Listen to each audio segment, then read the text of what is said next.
Yes, അപ്പോ know the root know the word സീരീസിന്റെ മൂന്നാമത്തെ ഭാഗത്തിലേക്ക് മറ്റൊരു പുതിയ ഇംഗ്ലീഷ് ക്ലാസ്സിലേക്ക് എല്ലാവർക്കും ഒരുപാട് സ്നേഹത്തോടു കൂടി സ്വാഗതം.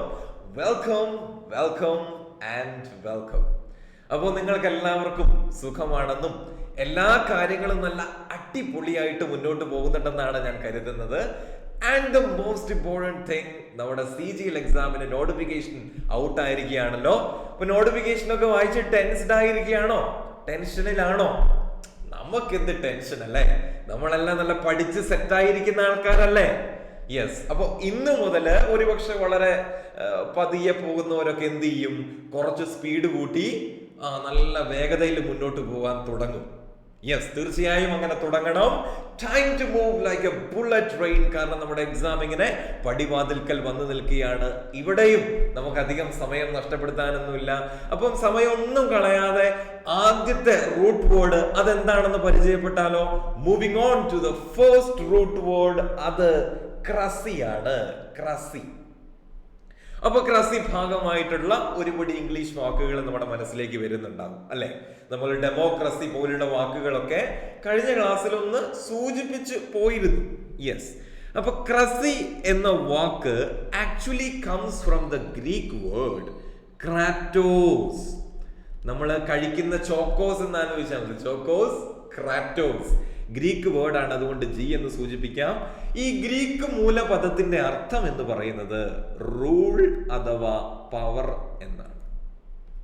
അപ്പൊ മനസ്സിലാക്കിക്കൊള്ളുക, ഒരു വേർഡിന്റെ ഭാഗമായിട്ട് ക്രസി ഉണ്ടെങ്കിൽ ആ വേർഡ് അർത്ഥമാക്കുന്നത് ഒന്നെങ്കിൽ അധികാരത്തെ പറ്റിയിട്ടായിരിക്കും, അല്ലെങ്കിൽ ഭരണ സംവിധാനത്തെ കുറിച്ചായിരിക്കും. കേട്ടോ, ക്രാറ്റോസ് ഭരണം എന്നൊക്കെ വിചാരിക്കുക കേട്ടോ. ഈ ക്രാറ്റോസ് എന്ന വാക്ക് കേൾക്കുമ്പോൾ എനിക്ക് ഓർമ്മ വരുന്നത് ഒരു 5-10 വർഷങ്ങൾക്ക് മുമ്പ് വളരെ പോപ്പുലർ ആയിട്ടുള്ള ഒരു വീഡിയോ ഗെയിം സീരീസ് ഉണ്ടായിരുന്നു. ആ സീരീസിന്റെ പേരാണെന്ത്? ഗോഡ് ഓഫ് വാർ. നിങ്ങൾ ഒരു പക്ഷെ കേട്ടിട്ടുണ്ടാവും. ഈ സാന്റാ മോണിക്കയാണ് അത് രൂപകൽപ്പന ചെയ്തത്. സാന്റാ മോണിക്ക സ്റ്റഡി അബ്രോഡ് അല്ല, സാന്റാ മോണിക്ക സ്റ്റുഡിയോ ആണ് കേട്ടോ.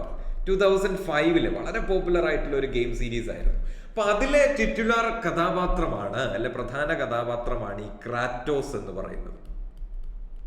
അപ്പൊ അതിൽ ഈ ക്രാറ്റോസ് അത് ടൈറ്റിലിൽ കൊടുത്തിരിക്കുന്നത് പോലെ ഗോഡ് ഓഫ് വാർ ആണ്. നമുക്കറിയാം, യുദ്ധം എന്ന് പറയുന്നത് അധികാരം പിടിച്ചെടുക്കാനുള്ള ഒരു തരം മൽപ്പിടുത്തമാണ്. ഭരണകൂടങ്ങൾ തമ്മിലുള്ള ക്ലാഷിനെയാണ് നമ്മൾ എന്ത് വിളിക്കുന്നത്? യുദ്ധം എന്ന് വിളിക്കുന്നത്. അധികാരം പിടിച്ചെടുക്കാനുള്ള ഒരു തരം ശ്രമമാണ് യുദ്ധം. അപ്പൊ യുദ്ധത്തിന്റെ ദേവനാണ് ക്രാറ്റോസ്. യുദ്ധം അധികാരത്തിന് വേണ്ടിയിട്ടുള്ളതാണെന്ന് ആലോചിക്കുക. അപ്പൊ അങ്ങനെ കണക്ട് ചെയ്യുക.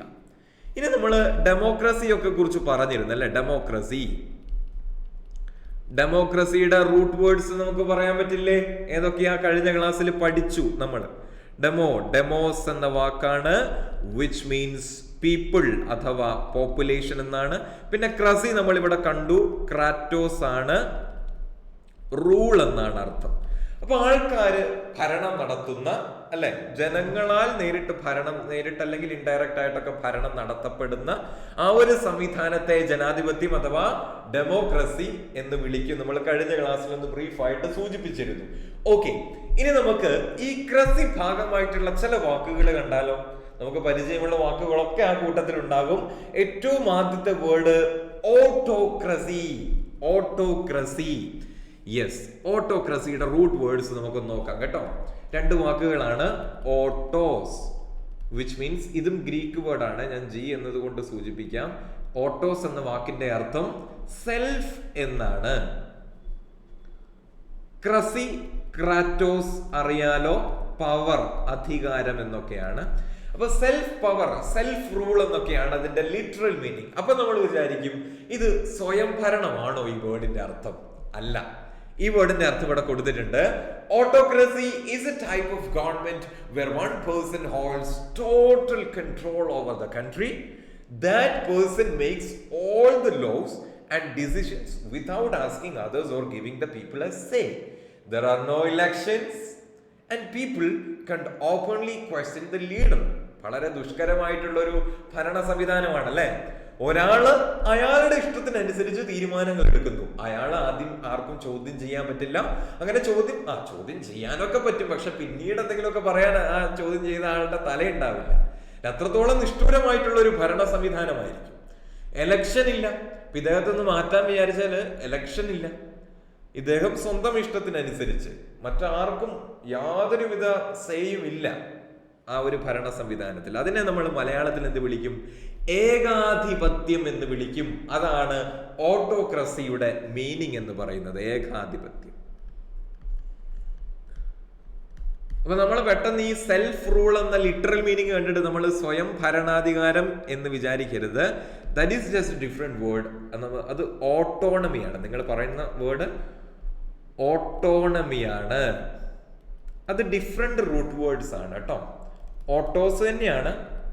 Autos means self. രണ്ടാമത്തെ റൂട്ട് വേർഡ് നോമോസ് ആണ്. നോമോസിന്റെ അർത്ഥം ലോ എന്നാണ്. സെൽഫ് ലോ അല്ലെങ്കിൽ സെൽഫ് റൂൾ. ഇതാണ് സ്വയം ഭരണം.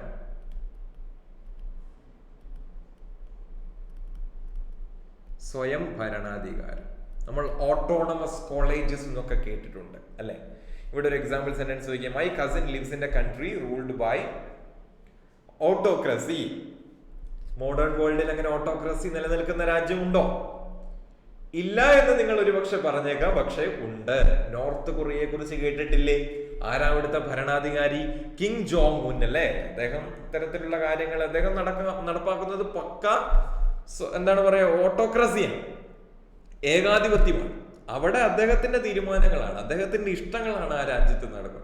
അതായത് പുറത്ത് മറ്റുള്ള ജനങ്ങളെ ജനാധിപത്യ മൂല്യങ്ങളൊക്കെ ആസ്വദിച്ച് ഫ്രീ ആയിട്ടുള്ള ലൈഫിൽ ജീവിക്കുന്നുണ്ടെന്ന് പോലും അറിയാത്ത ഒരു കൂട്ടം പാവപ്പെട്ട മനുഷ്യർ. പുറം ലോകത്ത് എന്താ നടക്കുന്നതെന്ന് വരെ അവർക്ക് അറിയത്തില്ല. അവരുടെ ലോകം എന്ന് പറയുന്നത് ആ രാജ്യത്തിന്റെ അതിർത്തികൾക്കുള്ളിലുള്ള ഒരു പ്രദേശമാണ്. അതിനപ്പുറത്തെ ഒരു കാര്യം അവർക്ക് അറിയത്തില്ല. അങ്ങനെ ജീവിക്കുന്ന ഒരു കൂട്ടം ആൾക്കാരാണ് നോർത്ത് കൊറിയയിലുള്ളത്. ഈ കിം ജോങ്ങിനെ കുറിച്ച് ധാരാളം കോൺട്രവേഴ്ഷ്യൽ ആയിട്ടുള്ള കാര്യങ്ങൾ ഈ കഴിഞ്ഞ 2 മാസം മുമ്പൊക്കെ നമ്മൾ ന്യൂസ് പേപ്പറുകളിൽ അല്ലെങ്കിൽ മാധ്യമങ്ങളിലൊക്കെ കണ്ടിട്ടുണ്ടാകും. യെസ്. അപ്പൊ മോഡേൺ വേൾഡിലെ ഓട്ടോക്രസിയുടെ ഉദാഹരണമാണ് നോർത്ത് കൊറിയ എന്ന് മനസ്സിലാക്കുക കേട്ടോ.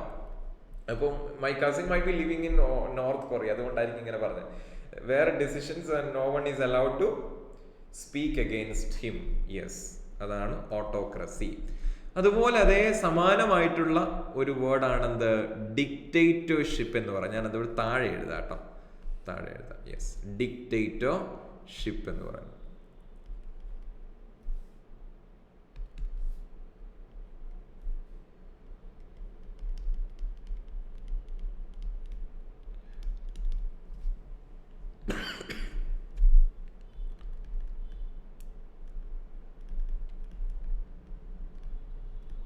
ഏകാധിപത്യം. അത് നടത്തുന്ന ആളെ നമ്മൾ എന്ത് വിളിക്കും? ഡിക്റ്റേറ്റർ എന്ന് വിളിക്കും. ഏകാധിപതി. ഈ 2012 ഇറങ്ങിയ വളരെ പ്രസിദ്ധമായിട്ടുള്ള ഒരു ഇംഗ്ലീഷ് മൂവിയുടെ പേരും ഡിക്റ്റേറ്റർ എന്നാണ്. അതൊരു സറ്റൈറിക്കൽ മൂവിയാണ്. അതായത് ഏകാധിപത്യം എങ്ങനെ ഒരു രാജ്യത്തെ കുളമാക്കാം എന്ന് കാണിക്കുന്ന ഒരു മൂവിയാണ്. വളരെ രസമുള്ളൊരു സിനിമയാണ് കേട്ടോ. സമയം കിട്ടുമ്പോൾ മാത്രം കാണുക. കാണുന്ന നിർബന്ധമൊന്നുമില്ല കേട്ടോ, ചുമ്മാ പറഞ്ഞു പോയതാണ്. യെസ്, ഡിക്റ്റേറ്റർ എന്ന് പറയുന്നത്. യെസ്, ഈ ഓട്ടോക്രസി നടത്തുന്ന ആളെ നമ്മൾ ഇവിടെ എന്ത് വിളിക്കും? ഓട്ടോക്രാറ്റ് എന്നാണ് വിളിക്കുക കേട്ടോ. ഓട്ടോക്രാറ്റ്. നമുക്ക് വേണേൽ കിം ജോങ് ഉന്നിനെ ഒക്കെ ഓട്ടോക്രാറ്റ് എന്ന് വിളിക്കാം. Yes, autocrat.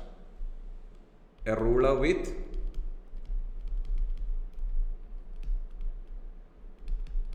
അബ്സല്യൂട്ട് പവർ എന്നാണ് അതിന്റെ അർത്ഥം. യെസ്, ഈ ഡിക്റ്റേറ്റർഷിപ്പ്, ഡിക്റ്റേറ്റർ എന്ന വാക്ക് കണ്ടില്ലേ? അതിന്റെ റൂട്ട് വേർഡ്സും കൂടി നമുക്കൊന്ന് പരിചയപ്പെട്ടാലോ? യെസ്, ഡിക്റ്റേറ്റർ, ഡിക്റ്റ് എന്ന വാക്കിൽ നിന്നാണ് അതിന്റെ ഒന്നാമത്തെ ഭാഗം വരുന്നത്, which means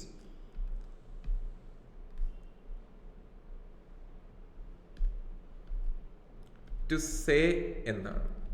to say, dict. പിന്നെ ഏറ്റർ എന്ന് പറഞ്ഞ ഒരു ലാറ്റിൻ സഫിക്സ് ആണ്, which means the one who does, പ്രവൃത്തി ചെയ്യുന്ന ആളെന്നാണ് അർത്ഥം. The one who says or the one who commands എന്നാണ് ഈ ഡിക്റ്റേറ്റർ എന്ന വാക്കിന്റെ ലിറ്ററൽ മീനിങ് എന്ന് പറയുന്നത്. ഈ ഡിക്റ്റേറ്റ് തുടങ്ങിയ ഇംഗ്ലീഷ് വാക്കും ഡിക്റ്റേറ്റ്, അതും ഈ പറഞ്ഞ ഇതേ റൂട്ട് വേർഡിൽസ് നിന്ന് വരുന്നതാണ് കേട്ടോ. ഡിക്റ്റേറ്റ്, ഡിക്റ്റ് എന്ന വാക്കിൽ നിന്ന് വരുന്നതാണ്. അതിൻ്റെ അർത്ഥം ടു സേ അല്ലെങ്കിൽ ടു കമാൻഡ് എന്നാണ്. യെസ്, ഈ ലോക ചരിത്രത്തിൽ തന്നെ നോക്കുമ്പോൾ ഒരു അബ്സല്യൂട്ട് മൊണാർക്ക് എന്ന് പറഞ്ഞ് നമുക്ക് മനസ്സിൽ ഓടി വരുന്നത് ഈ ലൂയിസ് 14-നാമനാണ്.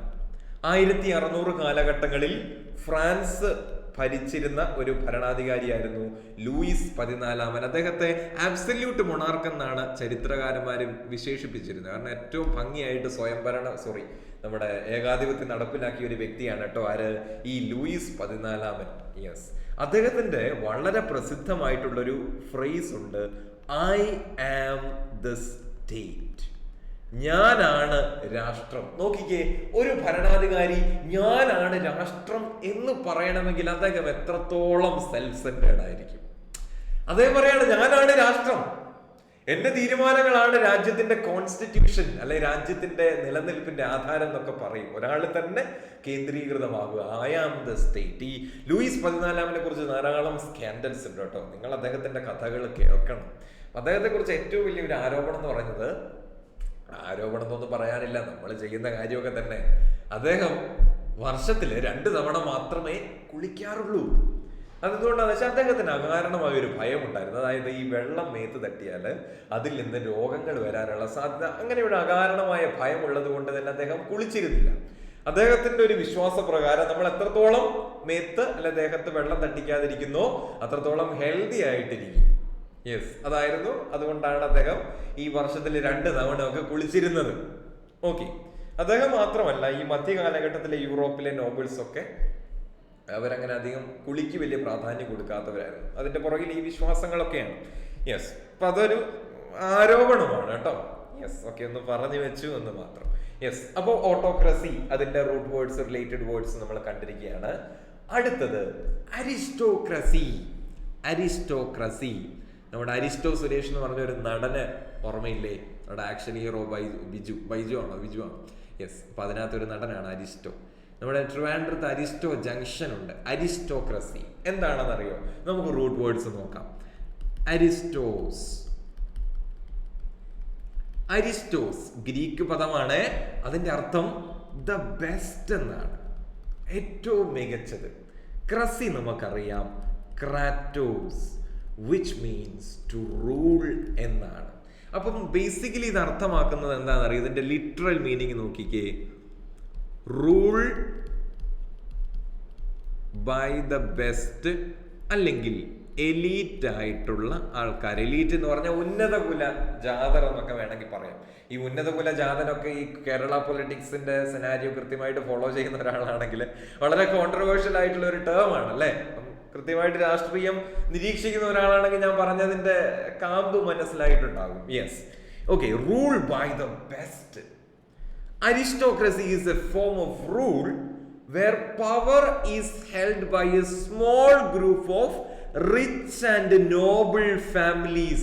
വരേണ്യവർഗം എന്ന് പറയും. ആ വരേണ്യവർഗം അധികാരം നടത്തുന്ന അല്ലെങ്കിൽ ഭരണം നടത്തുന്ന ഒരു സിസ്റ്റത്തെ നമ്മൾ എന്ത് വിളിക്കും? അരിസ്റ്റോക്രസി എന്ന് വിളിക്കും. These people usually inherit their power. അവരുടെ പവർ എന്താണ്? ഇപ്പൊ ആ ഒരു കുലത്തിൽ വന്ന് ജനിച്ചിട്ടുണ്ടെങ്കിൽ തീർച്ചയായിട്ടും നിങ്ങൾക്ക് ഭരിക്കാനുള്ള അവകാശം ഉണ്ടാവും. അങ്ങനെ പവർ ഇൻഹെറിറ്റ് ചെയ്യുന്നതാണ്. And believe they are naturally better than others. അപ്പം ആ കുലത്തിൽ ജനിച്ചത് കൊണ്ട് തന്നെ ആ കുലത്തിൻ്റെതായിട്ടുള്ള ഒരു മഹിമ എനിക്കും കിട്ടിയിട്ടുണ്ട്. ആ മഹിമ എന്നെ മറ്റുള്ളവരിൽ നിന്ന് വ്യത്യസ്തനാക്കുന്നു, അല്ലെങ്കിൽ എന്നെ കുറച്ചും കൂടി കഴിവുള്ളവനാക്കുന്നു, മഹത്വമുള്ളവനാക്കുന്നു. സ്വന്തമായിട്ട് ചിന്തിക്കുന്ന ആൾക്കാരാണ്. Common people have little say. അതായത് അത്തരത്തിലുള്ള ഒരു സിസ്റ്റത്തിൽ സാധാരണക്കാരായിട്ടുള്ള അല്ലെ കർഷകരായിട്ടുള്ള കൂലിപ്പണിക്കാരായിട്ടുള്ള ആൾക്കാർക്ക് എന്തെങ്കിലും വകുപ്പുണ്ടോ? എന്തെങ്കിലും വർത്തമാനം ഉണ്ടോ? ഇല്ല. അവർക്ക് യാതൊരുവിധ അധികാരങ്ങളും ഇല്ല. വരേണ്യവർഗം നടത്തുന്ന അധികാര സിസ്റ്റമാണ്. ഇതിപ്പോൾ ഉദാഹരണത്തിന് നമ്മുടെ ഈ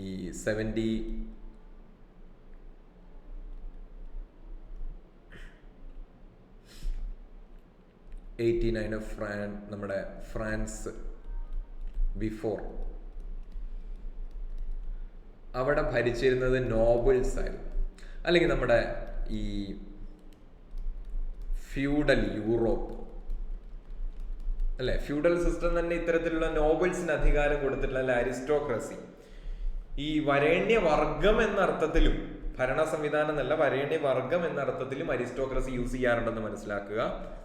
യെസ്. അതേപോലെ തന്നെ ഏൻഷ്യന്റ് ഗ്രീസ്, നമ്മുടെ ഡെമോക്രസി ഒക്കെ ഫ്ലറിഷ് ചെയ്യുന്നതിന് മുന്നേ ഏൻഷ്യന്റ് ഗ്രീസ് ആരാൽ ഭരിച്ച ഒരു അരിസ്റ്റോക്രാറ്റിക് സംവിധാനമായിരുന്നു. In the drama we watched the land was ruled by an aristocracy. ഇപ്പൊ ലാൻഡ്, ആ ഡ്രാമയിൽ നമ്മൾ എന്താ കണ്ടത്? ആ സ്ഥലം ഭരിച്ചിരുന്നത് അരിസ്റ്റോക്രസി ആയിരുന്നു. That means rich Lord's who made rules for the poor farmers. ഇപ്പൊ പാവപ്പെട്ട കർഷക തൊഴിലാളികൾക്ക് വേണ്ടി നിയമങ്ങൾ നിർമ്മിച്ചിരുന്നത് ആരാണ്? ആ വലിയ ജന്മിമാരാണ്, അല്ലെ? അത്തരത്തിലുള്ള ജന്മിമാരൊക്കെ അധികാരം നടത്തുന്നതിനെയാണ് പറയാ. യെസ്.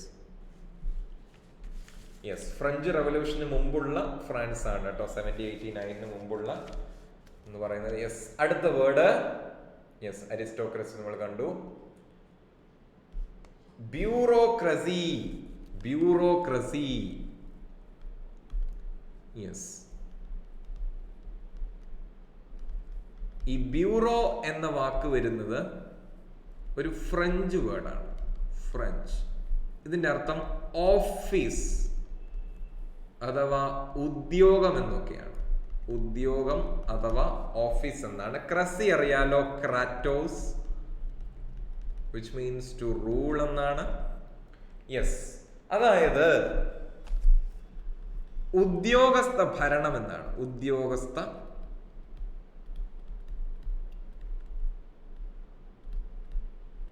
ബ്യൂറോക്രസിയുടെ അർത്ഥം എന്താണ്? ഉദ്യോഗസ്ഥ ഭരണം. അതായത് നിയമാനുസൃതമായിട്ട് ഉദ്യോഗസ്ഥർ ഭരണം നടത്തുന്ന ആ ഒരു സിസ്റ്റത്തെയാണ് നമ്മൾ എന്ത് വിളിക്കുന്നത്? ബ്യൂറോക്രസി എന്ന് വിളിക്കുന്നത്. Bureaucracy means running a country or big organisation using rules and many officials in departments. While it keeps things organised, it often leads to too many steps, delays and paper work. നമുക്ക് ഇഷ്ടമില്ലാത്തൊരു കാര്യമാണ്, അല്ലെ? നമ്മളൊരു സർക്കാർ ഓഫീസിൽ ഒരു സർട്ടിഫിക്കറ്റിന് വേണ്ടി എന്തോരം മണിക്കൂർ കാത്തു നിൽക്കണം, അല്ലെ? ആദ്യം ചെറിയ ചെറിയ ഓഫീസേഴ്സിനെ പോയി കണ്ട് കാര്യങ്ങൾ വിവരിക്കണം. അതേ കാര്യങ്ങൾ തന്നെ മുതിർന്ന ഉദ്യോഗസ്ഥരോടും സംസാരിക്കണം, അവരുടെ ഒപ്പ് വാങ്ങണം, 2-3-4 ഓഫീസ് കയറി ഇറങ്ങണം, ഫോട്ടോ സ്റ്റാറ്റ് എടുക്കണം, അവിടെ സീല് പതിപ്പിക്കണം, അങ്ങനെ ഒരുപാട് നേരം കാത്ത് ഇതൊരു നൂലാമാലയാണ്. അതാണ് ഈ ബ്യൂറോക്രസിയുടെ പ്രത്യേകത. അത് വളരെ സ്ട്രക്ചേർഡ് ആണ്. കൃത്യമായ ഒരു ഹൈറാർക്കിക്കൽ സ്ട്രാറ്റിഫിക്കേഷൻ ഉണ്ടാവും. ചെറിയ ഉദ്യോഗസ്ഥര്, അല്ലെ, വലിയ തസ്തികകളിൽ ജോലി ചെയ്യുന്നവർ, അങ്ങനെ ഒരു ക്രമാനുസൃതമായിട്ടുള്ള ഒരു സിസ്റ്റമാണ് ഉദ്യോഗസ്ഥര് ഭരണം നടത്തുന്നത്. നമ്മുടെ ഇന്ത്യയിൽ ബ്യൂറോക്രസി ഇല്ലേ? ഇപ്പം നമ്മുടെ പൊളിറ്റിക്സ് പഠിക്കുമ്പോൾ 3 ഓർഗൻസ് ഓഫ് ഗവൺമെന്റ് ഉണ്ട്, അല്ലെ? 3 ഓർഗൻസ് ഓഫ് ഗവൺമെന്റ് ഏതൊക്കെയാ?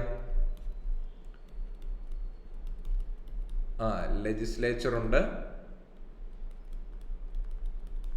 ജുഡീഷ്യറി ഉണ്ട്, പിന്നെ അവസാനം എക്സിക്യൂട്ടീവും ഉണ്ട്, അല്ലേ? ഈ എക്സിക്യൂട്ടീവിനെ തന്നെ 2ആയിട്ട് തരം തിരിച്ചിട്ടുണ്ട്. ഏതൊക്കെയാണെന്നറിയോ?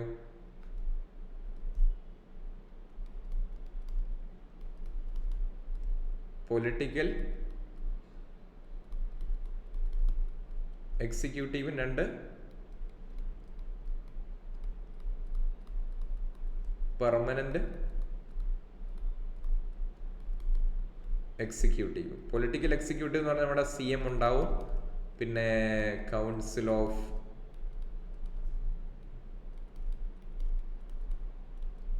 Of ministers. ഈ പെർമനന്റ് എക്സിക്യൂട്ടീവിനെയാണ് നമ്മൾ ബ്യൂറോക്രസി എന്ന് വിളിക്കുന്നത്. അതിനകത്ത് നമ്മുടെ IAS, IFS തുടങ്ങിയ ഉദ്യോഗസ്ഥരൊക്കെ ഭരണം നടത്തുന്ന, അത് പെർമനന്റ് ആണ്.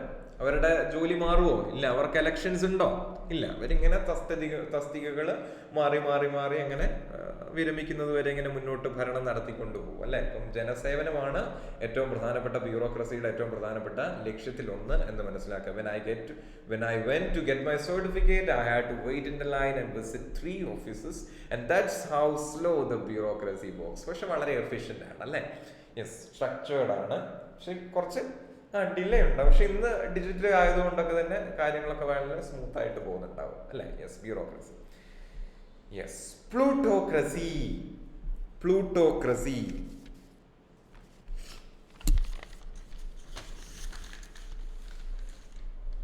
എന്താണ് പ്ലൂട്ടോക്രസി? യെസ്, പ്ലൂട്ടോക്രസിയുടെ റൂട്ട് വേർഡ്സ് പരിശോധിക്കുമ്പോൾ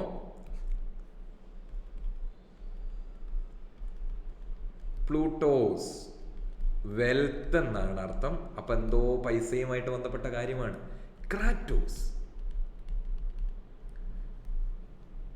റൂൾ എന്നാണ്. അപ്പം വെൽത്ത് റൂൾ, പൈസ ഭരിക്കുന്നതാണോ? അല്ല കേട്ടോ. പ്ലൂട്ടോക്രസി എന്ന് പറയുന്നത് സിസ്റ്റം, പൈസ തന്നെയാണ്, where rich people hold the power.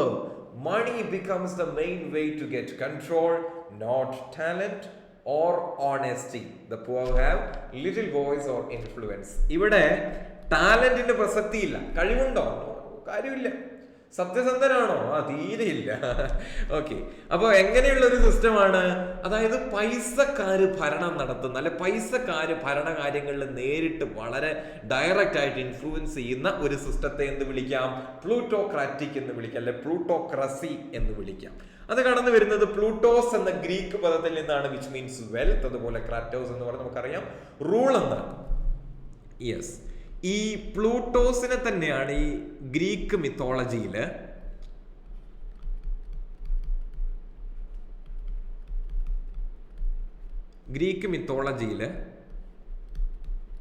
God of wealth ആണ് ആര്?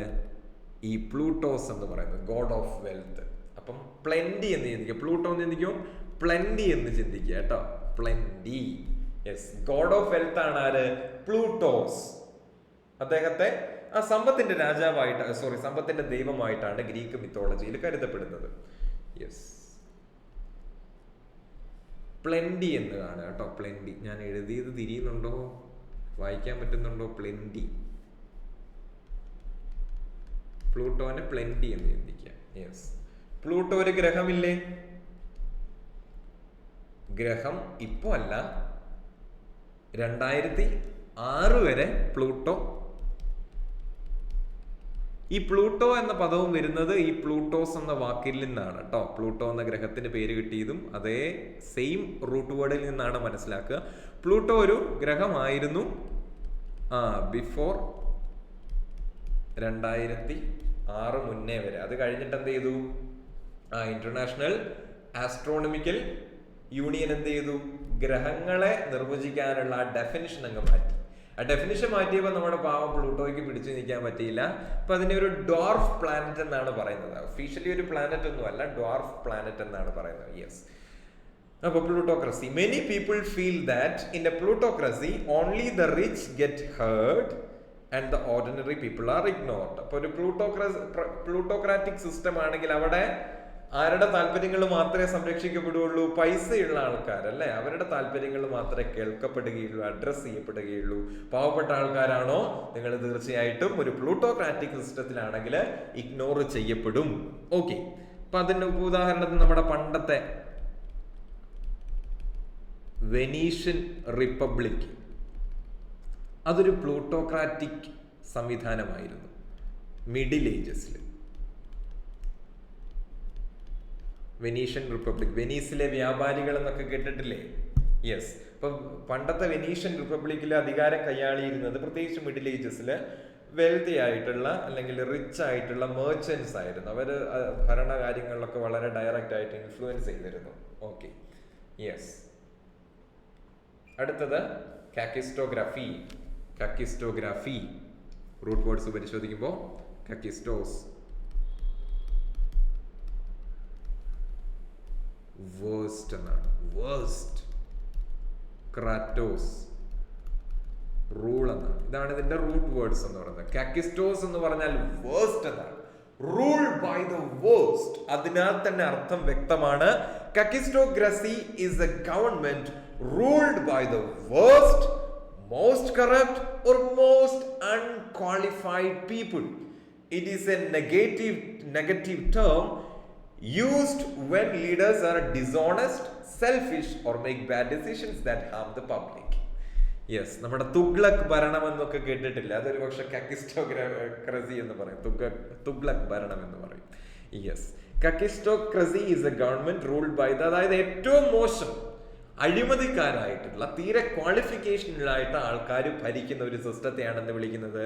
കക്കിസ്റ്റോഗ്രഫി എന്ന് വിളിക്കുന്നത്. കക്കിസ്റ്റോസ് എന്ന വേർഡിന്റെ അർത്ഥം വേഴ്സ്റ്റ് എന്നാണ്. അതുമായിട്ട് റിലേറ്റഡ് ആയിട്ടുള്ള ഒരു വേർഡാണ് കാക്കോസ്. അതും ഗ്രീക്ക് വേർഡ് തന്നെയാണ്, വിച്ച് മീൻസ് ബാഡ് എന്നാണ്. ബാഡ്, മോശമായിട്ടുള്ള. അതിൽ നിന്ന് വരുന്ന മറ്റൊരു ഇംഗ്ലീഷ് പദമാണ് കാക്കോഫനി. കാക്കോഫനി. ഈ കാക്കോ എന്ന വാക്ക് വരുന്നത് കാക്കോ എന്ന ഗ്രീക്ക് പദത്തിൽ നിന്നാണ്. ബാഡ്. ഫോൺ എന്ന് പറഞ്ഞാൽ നമുക്കറിയാം സൗണ്ടാണ്. ഹോമോഫോൺ എന്നൊക്കെ നമ്മൾ കേട്ടിട്ടുണ്ടാവും എക്സാമിന്. ഫോൺ സൗണ്ടാണ്. യെസ്, ഇതിന്റെ അർത്ഥം ബാഡ് സൗണ്ട് അഥവാ അപസ്വരം എന്നാണ്. അപസ്വരം. കാക്കോഫനിയുടെ അർത്ഥം എന്താണ്? അപസ്വരം. അത് സെയിം റൂട്ട് വേർഡ് ആണ് എന്ന് മനസ്സിലാക്കുക കേട്ടോ. Yes, okay.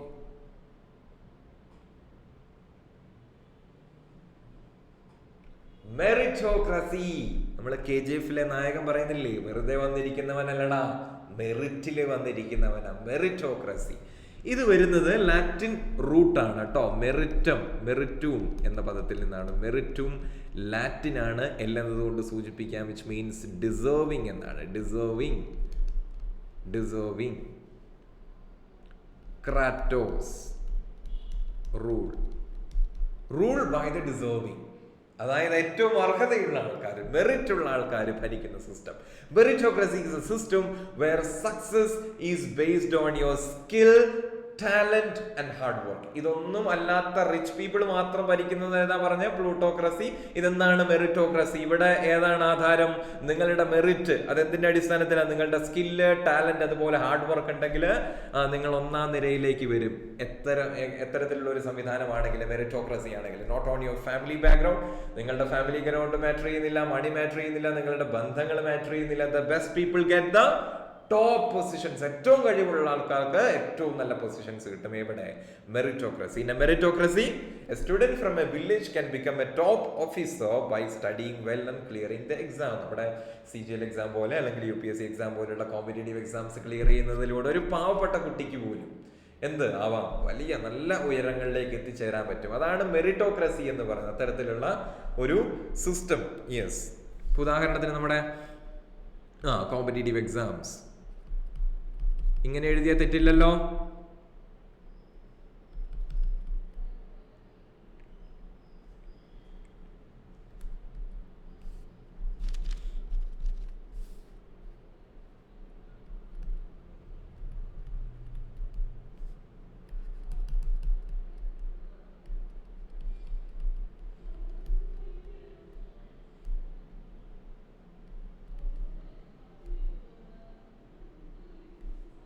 CGL കൊടുക്കുക അല്ലേ? SSC എന്ന് പറഞ്ഞാലല്ലോ CG.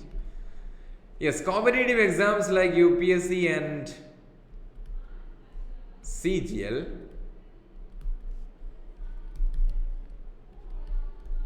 aim to promote meritocracy എന്ന് പറഞ്ഞാൽ യാതൊരു വിധ തെറ്റുമില്ല അല്ലേ? അപ്പൊ അങ്ങനെ മെറിറ്റ് ഉള്ള ആൾക്കാരെ പ്രയോറിറ്റൈസ് ചെയ്യുന്നതുകൊണ്ട് എന്താണ്?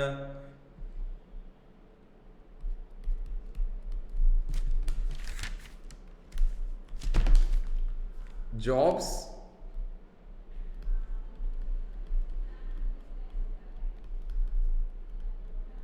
കേപ്പബിൾ എന്ന വാക്കിന്റെ അർത്ഥം കഴിവുള്ള എന്നാണ് കേട്ടോ.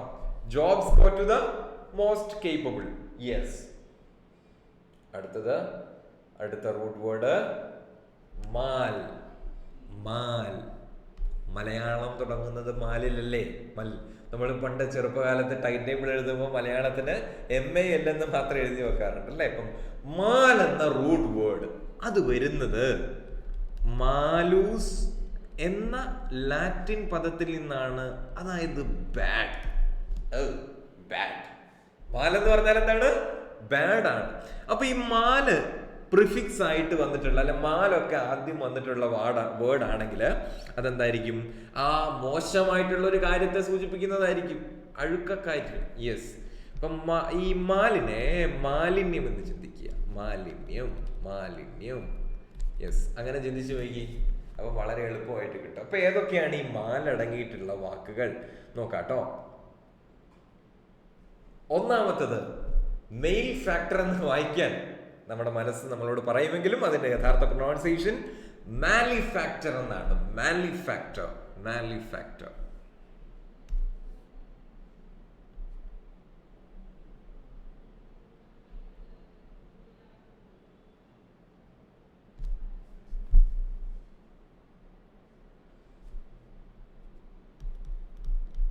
ബാഡ് എന്നാണ് മാലൂസ്. ഫാക്ടർ എന്ന വേർഡ് വരുന്നത് ഫാക്കരെ എന്ന വേർഡിൽ നിന്നാണ്. അത് ലാറ്റിൻ പദം തന്നെയാണ് facere, which means to do എന്നാണ്. To do. അപ്പം ടു ഡു ബാഡ് തിങ്സ്. അപ്പൊ എന്തായിരിക്കും മാലിഫാക്ടർ എന്നതിന്റെ അർത്ഥം? മോശം കാര്യം ചെയ്യുന്നവൻ അഥവാ ഒഫൻഡർ അല്ലെങ്കിൽ ക്രിമിനൽ. ഇതൊക്കെ ഇതിന്റെ സിനോണിംസ് ആണ് കേട്ടോ. Offender, criminal, malefactor. അപ്പൊ തെറ്റായിട്ടുള്ള ഒരു കാര്യം ചെയ്യുന്ന അല്ലെങ്കിൽ ലോ ബ്രേക്ക് ചെയ്യുന്ന ഒരാളെ നമുക്ക് എന്ത് വിളിക്കാം? മാലിഫാക്ടർ എന്ന് വിളിക്കാം. മാലിഫാക്ടർ is someone who does bad or illegal things, especially a criminal or law breaker. The word comes from Latin where mal means bad and the facere means to do. So a malefactor is literally a doer of bad. ഞാൻ ഇവിടെ already എഴുതിയിട്ടുണ്ട്. The police quickly caught the malefactor who had broken into the shop at night. അപ്പൊ രാത്രിയിൽ ആര് എഴുതി? മാലിഫാക്ടർ അതിക്രമിച്ച് കയറി. അപ്പൊ അദ്ദേഹത്തെ എന്ത് ചെയ്തു? പോലീസ് പെട്ടെന്ന് പിടിച്ചോണ്ട് പോയി. അല്ലെ, പിന്നെ വളരെ എഫിഷ്യന്റ് അല്ലേ നമ്മുടെ പോലീസ്? വേഗം പിടിച്ചോണ്ട് പോയി. ഓക്കെ, മാലിഫാക്ടർ റോങ് ഡൂവർ ആണെന്ന് മനസ്സിലാക്കുക കേട്ടോ. അപ്പം വന്നിരിക്കുന്ന ആ വേർഡ്സ് മനസ്സിലാക്കണേ. യെസ്, ഈ ഫാക്കര എന്ന വേർഡ് മറക്കരുത്. മറ്റ് വേർഡ്സിലും അത് വരുന്നുണ്ട്. Yes, malice. Malice is the strong desire to hurt someone either with words or actions. It means having bad intentions or wishing harm to others on purpose. മറ്റുള്ളവർക്ക് മോശം മാത്രം വരണം, അങ്ങനെ വിചാരിച്ച് പ്രവർത്തനങ്ങൾ ചെയ്യുകയും ചിന്തിക്കുകയും ചെയ്യുന്ന ആൾക്കാരുടെ മനസ്സിലിരിപ്പ് എന്തായിരിക്കും? ദുഷ്ടതയായിരിക്കും അല്ലേ? അപ്പൊ മാലിസിന്റെ അർത്ഥം ദുഷ്ടത എന്നാണ്. ദുഷ്ടത, ഒരു ചീഞ്ഞ മനസ്ഥിതി. മറ്റുള്ളവർക്ക് എപ്പോഴും മോശം കാര്യം മാത്രം സംഭവിക്കണമെന്ന് ചിന്തിക്കുന്നില്ല. അതിനനുസരിച്ച് അന്ന് അങ്ങനെ സംഭവിക്കട്ടെ എന്ന് വിചാരിച്ച് തന്നെ മറ്റുള്ളവരെ കളിയാക്കുകയും അവരെ വേദനിപ്പിക്കുകയും ചെയ്യുന്ന പ്രവർത്തനങ്ങളും ചെയ്യുക. അപ്പൊ അതൊക്കെ എന്തുകൊണ്ടാണ്? ഈ മാലിസ് മനസ്സിലുള്ളത് കൊണ്ടാണ്, ദുഷ്ടത മനസ്സിലുള്ളത്. മാലൂസ് ബാഡ് ആണ്. ഐസ് എന്ന് പറഞ്ഞാല് അതൊരു ലാറ്റിൻ സഫിക്സ് ആണ്, വിച്ച് മീൻസ് സ്റ്റേറ്റ് ആണ്. സ്റ്റേറ്റ്, അവസ്ഥ എന്നാണ്. അതായത് മോശമായ ഒരു അവസ്ഥ, ദുഷ്ടത എന്നൊക്കെ പറയും. He didn't just insult her in anger. ദേഷ്യത്തോടെ അവളെ ഇൻസൾട്ട് ചെയ്യുക മാത്രമല്ല ചെയ്തത്. He said those things with clear malice in his voice. അവന്റെ ആ വാക്കുകളിൽ നിന്ന് തന്നെ അവന്റെ ഉള്ളിലുള്ള ദുഷ്ടത വായിച്ചെടുക്കാൻ പറ്റുമായിരുന്നു. ചുമ്മാ ഇൻസൾട്ട് ചെയ്യുക മാത്രമല്ല, അവളെ നശിപ്പിക്കണം അല്ലെങ്കിൽ അവളെ ഹേർട്ട് ചെയ്യണം എന്ന ഉദ്ദേശത്തോടു കൂടി, അത്രയും ദുഷ്ടതയോടുകൂടിയാണ് അവൻ സംസാരിച്ചത്. That was evident from his voice. Yes, malice. Next word, malpractice. വളരെ എളുപ്പമാണ്. malpractice. മാൽ എന്ന് പറഞ്ഞാൽ ബാഡ് എന്ന് അറിയാലോ.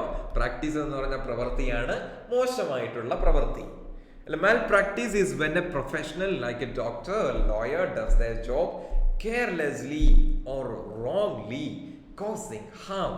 It often happens when someone ignores rules or acts without proper care. Malpractice എന്ന് പറഞ്ഞാൽ കെടുകാര്യസ്ഥത എന്ന് വേണമെങ്കിൽ നമുക്ക് പറയാം. അതായത് വളരെ പ്രൊഫഷണൽ ആയിട്ട് ചെയ്യേണ്ട കാര്യങ്ങൾ പോലും തെറ്റായിട്ട് ചെയ്യുമ്പോൾ, അല്ലെ കെയർലെസ് ആയിട്ട് ചെയ്യുമ്പോൾ, തെറ്റായിട്ട് ചെയ്യുമ്പോൾ അതിനാണ് മാൽ പ്രാക്ടീസ് എന്ന് പറയാം. അതായത് ഒരിക്കലും അഭികാമ്യമല്ലാത്ത ഒരു കാര്യം. അപ്പൊ പരീക്ഷയ്ക്കിടയിൽ നമ്മൾ മാൽ പ്രാക്ടീസ് ചെയ്തതിന് കുട്ടികളെ പിടിച്ചു എന്നൊക്കെ ന്യൂസ് കേട്ടിട്ടുണ്ടാകും. എന്താണ് പരീക്ഷയ്ക്കിടയിലെ മാൽ പ്രാക്ടീസ്? പരീക്ഷ വളരെ പ്രൊഫഷണൽ ആയിട്ട് നേരിടേണ്ട അല്ലെങ്കിൽ നടത്തപ്പെടേണ്ട ഒരു കാര്യമാണ് അല്ലേ? അവിടെ കോപ്പി അടിക്കാൻ പാടുണ്ടോ? മറ്റുള്ളവന്റെ കയ്യിൽ നിന്ന് ആൻസർ ഷീറ്റ് വാങ്ങി അത് നോക്കി എഴുതാൻ പറ്റുമോ? ഇല്ല. അപ്പൊ അതൊക്കെ മാൽ പ്രാക്ടീസസ് ആണ്. എക്സാം അല്ലെ, വളരെ പ്രൊഫഷണൽ ആയിട്ട് ചെയ്യേണ്ടതാണ്.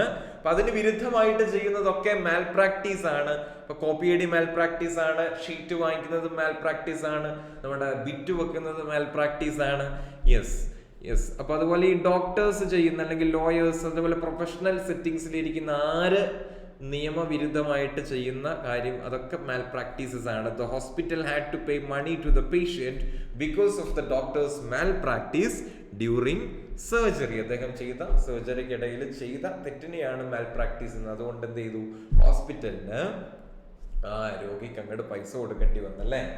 ഓക്കെ, അടുത്ത word malfunction. Mal bad ആണല്ലോ, ബാഡ് ആയിട്ട് ഫങ്ഷൻ ചെയ്യുക. A malfunction is when a machine, device or system doesn't work the way it should. It may break down or stop working properly. നിങ്ങളുടെ phone malfunction ചെയ്തു എന്ന് വെച്ചാൽ അങ്ങനെ സംഭവിക്കാതിരിക്കട്ടെ. ഒരു phone മാൽ function ചെയ്താൽ അല്ലേ, ഇപ്പൊ ഈ കഴിഞ്ഞ തവണ ഞാനൊരു പുതിയ ഫോൺ എടുത്തിരുന്നത്. എന്തുകൊണ്ടാന്ന് വെച്ചാൽ എൻ്റെ പഴയ ഫോൺ മാൽ ഫങ്ഷൻ ചെയ്തു. അതായത് അതിന്റെ സ്ക്രീന് നമ്മൾ എത്ര തട്ടി വിളിച്ചിട്ട് അവൻ ഓൺ ആകുന്നില്ല. ഓൺ ആവും, 2 സെക്കൻഡ് ഇങ്ങനെ മിന്നി നിൽക്കും, പിന്നെ വീണ്ടും ഓഫ് ആവും, പിന്നെ ഇടയ്ക്ക് വീണ്ടും തന്നെ റീബൂട്ട് ആവുന്നു. ഇപ്പൊ മാൽ ഫങ്ഷൻ ചെയ്യാം. അപ്പൊ ഒരു ഗാഡ്ജറ്റോ അല്ലെങ്കിൽ ഡിവൈസോ ഒരു സിസ്റ്റമോ കൃത്യമല്ലാത്ത രീതിയിൽ അല്ലെ ക്രമരഹിതമായിട്ട് പ്രവർത്തിക്കുമ്പോൾ അതിനെ നമുക്ക് എന്ത് വിളിക്കാം, മാൽ ഫങ്ഷൻ എന്ന് വിളിക്കാം. My phone had a sudden malfunction and wouldn't turn on no matter what I did. ഞാനും പല പ്രവർത്തനങ്ങൾ ചെയ്തു, പക്ഷെ ഓൺ ആയില്ല. അതുകൊണ്ട് എന്ത് ചെയ്തു, നമ്മൾ അവനെ ചെറുതായിട്ടൊന്ന് ഉപേക്ഷിച്ച് പുതിയൊരു ഫോൺ എടുത്തു. മാൽ ഫങ്ഷൻ. യെസ്. അടുത്തത് മെലൈൻ എന്നാണ് അതിന്റെ പ്രൊനൗൺസിയേഷൻ. ഈ വേർഡിന്റെ പ്രത്യേകത എന്ന് പറഞ്ഞാല് ഇതിനെ ഒരു വിശേഷണം അഥവാ അഡ്ജക്റ്റീവ് എന്ന രീതിയിലും ഉപയോഗിക്കും, അല്ലെങ്കിൽ വെർബ് എന്ന രീതിയിലും ഉപയോഗിക്കും. അഡ്ജക്റ്റീവ് എന്ന രീതിയിൽ ഹാംഫുൾ എന്നാണ്, അല്ല കോസിങ് ഹാം, അപകടകാരിയായ എന്നൊക്കെയാണ് മെലൈൻ്റെ അർത്ഥം. യെസ്. വെർബ് എന്ന രീതിയിൽ ഡീഫൈൻ ചെയ്യുക എന്ന് പറയും. ഡീഫൈം എന്നതിന്റെ അർത്ഥം എന്താണ്, നാണം കെടുത്തുക എന്നൊക്കെയാണ് അല്ലെ, നാണം കെടുത്തുക എന്നൊക്കെയാണ് ഡീഫൈം.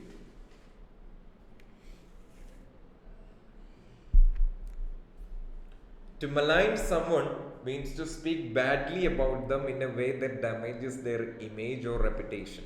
ഞാൻ പറഞ്ഞില്ലേ, ഡീഫെയിം ചെയ്യുക, അതിനാണ് ഡീഫെയിം ചെയ്യുക. അദ്ദേഹത്തിന്റെ അല്ല അവരുടെ ആ റെപ്യൂട്ടേഷൻ അല്ലെ ഇമേജിനെ കളങ്കപ്പെടുത്തുന്ന രീതിയിൽ സംസാരിക്കുക, ആണ് മെലൈൻ ചെയ്യുക. ഒരു അഡ്ജക്റ്റീവ് ആയിട്ടും യൂസ് ചെയ്യേ. അതിന്റെ അർത്ഥം ഹാംഫുൾ എന്നാണ്. It often includes lies or unfair criticism. Negative term ആണ്. Some people try to malign the actor by spreading fake stories on social media. Social മീഡിയയിൽ കുറച്ച് ഫേക്ക് സ്റ്റോറീസ് ഇട്ടുകൊണ്ട് ചില ആൾക്കാർ എന്ത് ചെയ്തു, ആ ഒരു ആക്ടറിനെ മലൈൻ ചെയ്തു. ദാറ്റ് മീൻസ് അദ്ദേഹത്തെ ഡീഫെയിം ചെയ്തു, അദ്ദേഹത്തിന്റെ റെപ്യൂട്ടേഷനെ തകർക്കാൻ നോക്കി. അതിന്റെ ഒരുപാട് ഇൻസ്റ്റൻസസ് നമ്മൾ ഈ ഇടയായിട്ടൊക്കെ കണ്ടുവരുന്നുണ്ട് അല്ലേ. യെസ്, അത്തരത്തിലുള്ള വാർത്തകളൊക്കെ കേൾക്കാറുണ്ട്. അടുത്തത്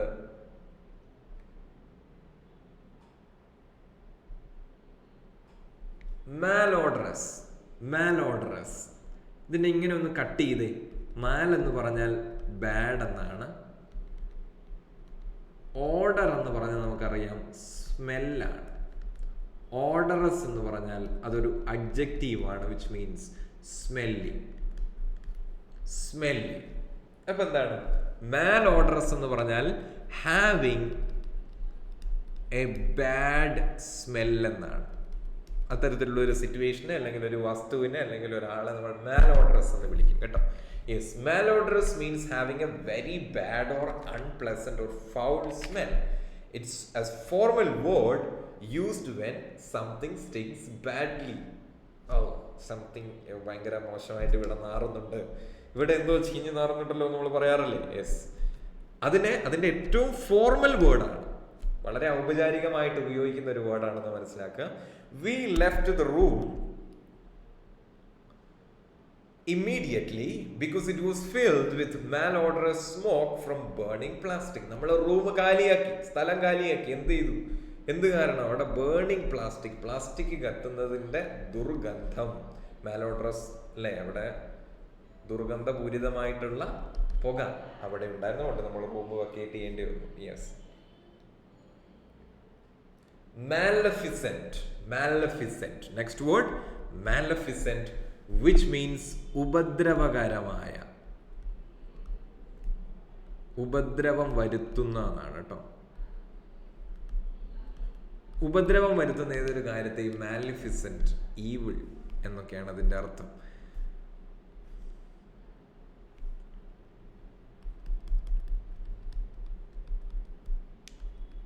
ബാഡ്. ഈ ഫിസന്റ് എന്ന വാക്ക് വരുന്നത് നമ്മൾ നേരത്തെ കണ്ടു, ഫക്കര എന്ന വാക്ക് കണ്ടില്ലേ, ടു ഡു എന്നാണ് അല്ലേ? അപ്പൊ അതിൽ നിന്നാണ് ഇത് വരുന്നത്. ഫക്കരയിൽ നിന്നാണ് ഫിസന്റ് എന്ന വാക്ക് വരുന്നത്. അപ്പൊ ഉപദ്രവം വരുത്തുന്ന ഏതൊന്നിനെയും നമുക്ക് മാലഫിസന്റ് എന്ന് വിളിക്കാം. ഈ മാലഫിസന്റ് ഫേമസ് ആയിട്ടുള്ള ഒരു ഡിസ്നി ക്യാരക്ടറാണ് കേട്ടോ. നിങ്ങൾ ആ സിനിമ കണ്ടിട്ടുണ്ടോ? 2014 അതിന്റെ ഫസ്റ്റ് പാർട്ടും 2019 അതിന്റെ സെക്കൻഡ് പാർട്ടും ഉണ്ടായിരുന്നു. മാലഫിസന്റ് ഒരു ഡിസ്നി ക്യാരക്ടറാണ്. യെസ്, ഒരു വിച്ചിന്റെ കഥ പറയുന്നതാണ് കേട്ടോ. Maleficent used to describe someone who does evil or harmful things, especially in stories or fairy tales. ഞാൻ പറഞ്ഞിരുന്നു ഒരു സിനിമയുണ്ടെന്ന് ഓൾറെഡി ഞാൻ പറഞ്ഞിരുന്നു. Yes, the word comes from Latin, means doing harm. Yes, അതാണ് malus, bad, facere, to do, doing harm എന്നാണ് അതിന്റെ literal meaning. In the fantasy movie, the Maleficent witch used dark magic to curse the entire village. നിങ്ങൾ ആ cinema കണ്ടിട്ടുണ്ടെങ്കിൽ ഒരു പക്ഷേ, ഞാനിപ്പം spoiler ഒന്നും പറയുന്നൊന്നുമില്ല.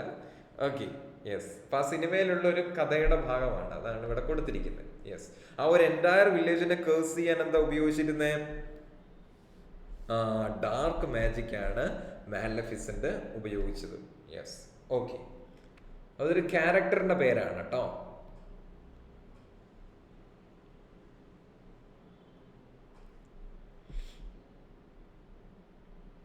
Yes, maleficence. Maleficence. Maleficence means doing something illegal or wrong, especially by someone in a position of power, like a government officer. It often includes corruption or misuse of power. ഇവിടെ നമുക്ക് കെടുകാര്യസ്ഥത എന്ന് തന്നെ പറയാം. കെടുകാര്യസ്ഥത, അതായത് നമ്മൾ ഈ ആറാട്ട് സിനിമയിൽ മോഹൻലാൽ ഒരു ഡയലോഗ് പറഞ്ഞില്ല, എന്താണ്? ഉദ്യോഗസ്ഥൻ ദുഷ്പ്രഭുത്വം. ഞാൻ ആദ്യമായിട്ടാണ് ആ വേർഡ് കേൾക്കുന്നത്, സിനിമയിലാണ് ആ വേർഡ് കേൾക്കുന്നത് തന്നെ. യെസ്, അങ്ങനെ എന്തോ ആണ്, അങ്ങനെ ഒരു വേർഡ് പറയുന്നതായിട്ട് നിങ്ങൾ ആ സിനിമ കണ്ടതാണ്, നിങ്ങൾക്ക് അത് മനസ്സിലാവും. യെസ്, അപ്പോ അധികാരം ദുർവിനിയോഗം ചെയ്യുന്ന ആ പ്രവൃത്തി, ഇതൊരു നൗണാണ്. ആ പ്രവർത്തനത്തെയാണ് മാലിഫിസൻസ് എന്ന് പറയാ, കെടുകാര്യസ്ഥത എന്ന് വേണമെങ്കിൽ നമുക്ക് പറയാം. The officer was suspended after serious reports of malfeasance in a public funds project. പുള്ളി എന്ത് ചെയ്തു? വല്ല റോഡ് പണിയുടെ ഫണ്ടെങ്ങാനും അലോട്ട് ചെയ്തിട്ടുണ്ടാകും. ആ ഫണ്ടിൽ നിന്ന്, പബ്ലിക് ഫണ്ടിൽ നിന്ന് എന്ത് ചെയ്തു? പുള്ളി കൈയിട്ട് വാരി, കുറച്ച് ചൂണ്ടി എന്നൊക്കെ നമ്മുടെ മലബാർ ഭാഷയിൽ പറയും. ഓക്കെ, അപ്പൊ അദ്ദേഹത്തെ സസ്പെൻഡ് ചെയ്തു. അപ്പൊ അതെന്താണ്? ഒരു ക്ലിയർ ആക്ട് ഓഫ് മാലഫിസൻസ് ആണ്, കെടുകാര്യസ്ഥതയാണ്. അദ്ദേഹത്തിന് ആ പവർ ഉണ്ടായത് കൊണ്ടല്ലേ ആ ഒരു ഫണ്ടിനെ കൺട്രോൾ ചെയ്യാനുള്ള ഒരു ഇത് കിട്ടിയത്, അല്ലേ? ചാൻസ് കിട്ടിയത്. അദ്ദേഹം അത് ദുർവിനിയോഗം ചെയ്തു. യെസ്, അടുത്തത് മാലഫിസൻസ്, സെയിം വേർഡ് ആണല്ലേ? യെസ്, അടുപ്പിച്ച് വന്നതാണ് കേട്ടോ. അടുത്ത റൂട്ട് വേർഡ്, അവസാനത്തെ റൂട്ട് വേർഡ് മാനിയ. മാനിയ എന്ന പദത്തിന്റെ അർത്ഥം മാഡ്നസ്. നമ്മുടെ മണിച്ചിത്രത്താഴിലെ കുതിരവട്ടം പപ്പു നടത്തുന്ന ഒരു റൂളില്ല, ഒരു ചെമ്പരത്തേക്ക് വെച്ച് വെള്ളം, അതാണ് മാനിയ, മാഡ്നസ്. അഥവാ ഒബ്സെഷനെയും പറയാറുണ്ട്. ചില കാര്യങ്ങളോടുള്ള അതിയായ ഭ്രമത്തെയും മാനിയ എന്ന് പറയും. മാനിയ ഉള്ള അല്ലെങ്കിൽ അത്തരത്തിലുള്ള ഒരു കിറുക്കുള്ള ആൾക്കാരെ മാനിയാക്ക് എന്നും വിളിക്കും. മാനിയാക്ക്. ഓക്കെ, അപ്പൊ എന്തൊക്കെ മാനിയകളാണ് പൊതുവെ കോമൺ ആയിട്ട് യൂസ് ചെയ്യുന്നത് നോക്കാം. ബിബ്ലിയോ മാനിയ, ഇതിന്റെ അർത്ഥം നിങ്ങൾക്കത് പരിചയമില്ലെങ്കിൽ പോലും നമ്മൾ റൂട്ട് വേർഡ്സിന്റെ 1-2 ക്ലാസ് കണ്ടവരാണെങ്കിൽ ഇത് പെട്ടെന്ന് പറയാൻ പറ്റും. ബിബ്ലിയോ, ബിബ്ലിയോൺ എന്ന വാക്കിൽ നിന്നാണ്, അത് ഗ്രീക്ക് പദമാണ്, വിച്ച് മീൻസ് ബുക്ക്. അതിൽ നിന്നാണ് ബിബ്ലിയോ എന്ന പദം വരുന്നത്. മാനിയ നമുക്കറിയാം ഒബ്സെഷൻ ആണ്. അപ്പൊ എന്തായിരിക്കും ബിബ്ലിയോ മാനിയ എന്ന് പറഞ്ഞാല് ബുക്സിനോടുള്ള അകാരണമായിട്ടുള്ള ഒരു ഭ്രമം. ബിബ്ലിയോ ഫൈൽ എന്നൊരു പറഞ്ഞ വാക്കുണ്ട്. ബിബ്ലിയോ ഫൈൽ, ഇത് ലവർ ഓഫ് ബുക്കാണ്. എന്താണ് ബിബ്ലിയോ ഫൈലും ബിബ്ലിയോ മാനിയയും തമ്മിലുള്ള വ്യത്യാസം? ബിബ്ലിയോ ഫൈൽ എന്ന് പറയുന്നത് സാധാരണ ബുക്കുകളൊക്കെ ശേഖരിക്കുന്ന, അല്ലെങ്കിൽ പുസ്തകങ്ങൾ വായിക്കാൻ ഒരു സാധാരണ താല്പര്യവും ഇഷ്ടവുമുള്ള ആൾക്കാർ, വളരെ സാധാരണമായിട്ടുള്ള കാര്യമാണ്. അതൊരു പുസ്തക പ്രേമി എന്നൊക്കെ നമുക്ക് വേണമെങ്കിൽ പറയാം. അത് ലെസ് എക്സ്ട്രീമാണ്. പക്ഷെ ബിബ്ലിയോ മാനിയ എന്ന് പറഞ്ഞാൽ ബുക്കാണന്റെ എല്ലാം സർവസ്വവും അതാണെന്ന് വിചാരിച്ച് നടക്കുന്ന ആൾക്കാരാണ്. ഇപ്പൊ ഉദാഹരണത്തിന് bibliomania is an extreme obsession with collecting or owning books. It goes beyond just loving to read. The person feels a strong need to collect books even if they never read them. ഇനി വായിച്ചില്ലെങ്കിൽ പോലും അവരെന്ത് ചെയ്യും? കാണുന്ന books എല്ലാം ഇങ്ങനെ collect ചെയ്ത് നോക്കും. അതൊരു മാനിയ. Yes, my uncle has bibliomania. His entire house is filled with books, even in the kitchen and bathroom. കിച്ചണില് തക്കാളിയും മറ്റേ സവാള ഒക്കെ വെക്കാനെടുത്ത പുള്ളി എന്താണ്, റെലൻ മാർട്ടിൻ ബ്ലാക്ക് ബുക്ക് ഒക്കെയാണ് കൊണ്ടേ വെക്കുന്നത്. ബിബ്ലിയോ മാനിയാണ്. ബാത്റൂമില് സോപ്പ് ഷാമ്പു വെക്കേണ്ടടുത്ത് പുള്ളി ഡിക്ഷണറി കൊണ്ടേ വെച്ചിരിക്കുന്നു. അത് എല്ലായ്പ്പോഴും കാണാൻ വേണ്ടിയാണ്. ബുക്ക് എൻ്റെ കയ്യിലുണ്ട്, എൻ്റെ അരികത്തുണ്ട്, ബുക്കില്ലാതെ എനിക്ക് ജീവിക്കാൻ പറ്റില്ല. അതൊരു ഓബ്സെഷനാണ് ബിബ്ലിയോ മാനിയ. Okay, yes. അടുത്തത് ഗ്രാഫോമാനിയ. ഇതിന്റെ അർത്ഥവും വളരെ പെട്ടെന്ന് നമുക്ക് കണ്ടെത്താൻ പറ്റും, 1-2 ക്ലാസ്സുകൾ കൃത്യമായിട്ട് കണ്ടവരാണെങ്കിൽ. ഗ്രാഫ എന്ന വാക്കാണ്. ദാറ്റ് മീൻസ് ടു റൈറ്റ് എന്നാണ്. മാനിയ അറിയാലോ, മാഡ്നെസ് ആണ്. അപ്പം എഴുത്തിനോടുള്ള ഒരു തരം ഭ്രാന്ത്, അതിനെയാണ് ഗ്രാഫോമാനിയ എന്ന് പറയുക. ഗ്രാഫോമാനിയ is an uncontrollable urge to write a lot even when it may not have a clear purpose or audience. ഇനി കൃത്യമായിട്ട് കൃത്യമായിട്ട് വായിക്കാൻ ആൾക്കാരും ഉണ്ടാവില്ല, അല്ലെങ്കിൽ ഇത് എന്തിനാ എഴുതുകയെന്ന് ചോദിച്ചാൽ കൃത്യമായ ഉത്തരവും ഉണ്ടാവില്ല. പക്ഷെ ചുമ്മാ അങ്ങോട്ട് എഴുതുകയാണ്, അതും ഒരുപാട് എഴുതുകയാണ്. The person feels the constant need to keep writing. എഴുതിക്കൊണ്ടേ ഇരിക്കണമെന്ന് ഉള്ള ഒരു ഭയങ്കരമായിട്ടുള്ള ഒരു ഏർജ്. She has graphomania. അങ്ങനെ പറയാൻ കാരണം എന്താണെന്നറിയോ? She writes long diary entries every day and even fills pages during lunch breaks.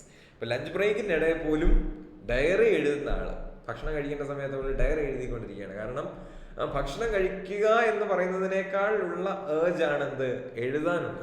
അതാണ് അവൾക്ക് കൂടുതൽ. അപ്പൊ അതെന്തിന്റെ ലക്ഷണമാണ്? ഗ്രാഫോമാനിയയുടെ ലക്ഷണമാണ്. ചുമ്മാ കുത്തിക്കുറിക്കുന്നല്ല, വല്ലപ്പോഴും ഒന്ന് കുത്തിക്കുറിക്കുക, അങ്ങനെയൊന്നും അല്ല. എല്ലായ്പ്പോഴും ഒരു ബുക്കും പേന എടുത്ത് ഇങ്ങനെ കുത്തിക്കുറിച്ചുകൊണ്ടിരിക്കുന്ന ആ ഒരു അതിനെയാണെന്ന് പറയുക ഗ്രാഫോമാനിയ എന്ന് പറയുന്നത് കേട്ടോ. യെസ്, ഈഗോമാനിയ ഒരുപാട് ആൾക്കാരിൽ കാണുന്ന ഒരു സാധനമാണല്ലേ. ഈഗോ എന്ന ലാറ്റിൻ പദത്തിന്റെ അർത്ഥം ഐ എന്നാണ്, അഥവാ സെൽഫ് എന്നാണ്. സെൽഫ്. മാനിയ നമുക്കറിയാം, ഒബ്സെഷൻ. സ്വന്തം സ്വത്വത്തോടുള്ള ഒരു തരം മതിപ്പ്, അല്ലൊരു ഭ്രമം. അതിനെ നമ്മൾ എന്ത് വിളിക്കുമെന്നറിയോ? പച്ച മലയാളത്തില് അഹംഭാവം എന്ന് വിളിക്കും. അഹങ്കാരം. Egomania means being overly obsessed with oneself. An egomaniac constantly. അത്തരത്തിലുള്ള ആളെ നമ്മൾ എന്ത് വിളിക്കും? ഈഗോമാനിയാക് എന്ന് വിളിക്കും. ഗ്രാഫോമാനിയാക്, ബിബ്ലിയോമാനിയാക്. അതുള്ള ആൾക്കാരെ മാനിയാക് എന്നാണ് വിളിക്കുക. Constantly talks about their success, looks or opinions and thinks they are better than others. He is such an egomaniac. Every conversation turns into a story about how great he is. പൊങ്ങച്ചം പറയുന്ന ആൾക്കാരില്ലേ, എങ്ങനെ സംസാരിച്ചു വന്നാലും അവസാനം എത്തി നിൽക്കുന്നത് സ്വന്തം കാര്യത്തിലേക്കായിരിക്കും. എൻ്റെ look കണ്ടോ, എൻ്റെ പുതിയ പാൻറ് കണ്ടോ, ചിലപ്പോൾ പുതിയ ഫോണൊക്കെ വാങ്ങിയിട്ടുണ്ടാവും എന്നെ പോലെ. ഇപ്പം ഇങ്ങനെ കാണിക്കും, ഇങ്ങനെ നമ്മൾ ഐഫോണൊക്കെ വാങ്ങിയൊരു ഇങ്ങനെ കാണിക്കില്ലേ, അതെന്തിനു വേണ്ടിയിട്ടാ? സ്വന്തം എന്തോ വലിയ ആളാണെന്ന് മറ്റുള്ളവരെ കാണിക്കാൻ വേണ്ടി അങ്ങനെ നടത്തുന്ന കോപ്രായങ്ങളാണ് അല്ലേ. അതാണ് ഈഗോമാനിയ എന്ന് പറയുന്നത്, അഹംഭാവം. അതായത് സ്വന്തം കാര്യത്തെ മറ്റെല്ലാ കാര്യങ്ങളിലും മുന്നേ ആയിട്ട് പ്രതിഷ്ഠിക്കുക. ഓക്കെ, ഈഗോമാനിയ. അവസാനത്തെ വേർഡ്, ലാസ്റ്റ് വേർഡാണ് കേട്ടോ ഈ സീരീസിലെ, ക്ലെപ്റ്റോമാനിയ. ഇത് വരുന്നത് ക്ലെപ്റ്റീസ് എന്ന വാക്കെന്നാണ്. ദാറ്റ് മീൻസ് തെഫ്റ്റ് എന്നാണ് അർത്ഥം, മോഷണം. അപ്പം നിങ്ങൾക്ക് കാര്യം മനസ്സിലായി കാണും. ക്ലെപ്റ്റോമാനിയ എന്ന് പറയുന്നത് മോഷ്ടിക്കാനുള്ള ഒരു ത്വരയാണ്. Kleptomania is A mental condition, ഒരു മെന്റൽ കണ്ടീഷനാണ്. A person feels A strong urge to steal things. അതായത് നമ്മൾ ചില ആൾക്കാർ അറിയത്തില്ല, ഇത് എടുക്കാതെ കൈ ധരിക്കുന്നു, കൈ ചൊറിയുന്നു, എനിക്ക് എന്താണെന്ന് അറിയത്തില്ല, ആ സാധനം കാണുമ്പോൾ അങ്ങോട്ട് എടുത്ത് വീട്ടിൽ കൊണ്ടുപോകാൻ തോന്നുകയാണ്. നമ്മുടെ ചെറിയ പിള്ളേരൊക്കെ ഇങ്ങനെ ഓരോ സാധനങ്ങൾ എടുത്ത് അവരുടെ സൂക്ഷിപ്പുകളായിട്ട് ഇങ്ങനെ വെക്കില്ലേ, അതേപോലെ even if they don't need dum or could easily afford dum, സ്വന്തമായിട്ട് വാങ്ങിക്കാൻ പറ്റുമെങ്കിലും അവന്റെ കയ്യിൽ നിന്ന് അടിച്ചു മാറ്റി ഇട്ടില്ലേ ഒരു സുഖമില്ല അല്ലേ. അത്തരത്തിലുള്ള ഒരു ചിന്താഗതിയാണ്, അല്ലെ മെന്റൽ സ്റ്റേറ്റിനെയാണ് ക്ലെപ്റ്റോമാനിയ എന്ന് പറയുന്നത്. Yes, it's not done out of greed but due to an uncontrollable feeling. ഇതൊരു ഒബ്സഷനാണ്, എനിക്കത് വേണം, അത് നേടിയെടുക്കണം, അങ്ങനെയുള്ള ഒരു ഗ്രീഡിന്റെ പുറത്തല്ല, അത്യാഗ്രഹത്തിന്റെ പുറത്തല്ല ഒരിക്കലും. അതൊരു റെസിസ്റ്റ് ചെയ്യാൻ പറ്റാത്ത അൺകൺട്രോളബിൾ ആയിട്ടുള്ള ഒരു ഏർജ്, മോഷ്ടിക്കാനുള്ള അകാരണമായിട്ടുള്ള ഒരു ത്വര. The shoplifter confessed he had kleptomania and had stolen things without even realizing. റിയലൈസിങ്ങിന്റെ Z അല്ല S ആണ്, സ്പെൽ ചെക്ക് വന്നപ്പോൾ അമേരിക്കൻ ഇംഗ്ലീഷിലേക്ക് മാറ്റിയതാണ് കേട്ടോ. ഈവൻ റിയലൈസിങ് വൈ, എന്തിനാണെന്ന് പോലും റിയലൈസ് ചെയ്യാൻ പറ്റാതെ ചുമ്മാ അങ്ങ് എടുത്തു പോവുകയാണ്. അതിനെയാണ് ക്ലെപ്റ്റോമാനിയ എന്ന് പറയുന്നത്. അപ്പൊ നമ്മൾ എത്ര റൂട്ട് വേർഡ്സ് കണ്ടു? 3 റൂട്ട് വേർഡ്സ് ആണ്. മാനിയ, യെസ്, ക്രാറ്റോസ് കണ്ടു, പിന്നെ മാല് കണ്ടു. അപ്പൊ ഈ 3 വാക്കുകളും ക്ലിയർ ആണെന്ന് വിചാരിക്കുകയാണ്. ഇതിലെ റിലേറ്റഡ് വേർഡ്സും പറഞ്ഞിരിക്കുന്ന ഫാക്ട്സും മനസ്സിലായി എന്ന് വിചാരിക്കുന്നു. നമുക്ക് അടുത്ത പാർട്ടില് മറ്റ് 3 റൂട്ട് വേർഡ്സ് കാണാം. ഓക്കെ, അപ്പൊ അതുവരേക്കും നന്നായിട്ട് പഠിക്കുക. CGL എക്സാം വരാൻ പോവുകയാണ്. ഓക്കെ, നമുക്ക് അടുത്ത പാർട്ടിൽ കാണാം കേട്ടോ. Happy learning. Thank you.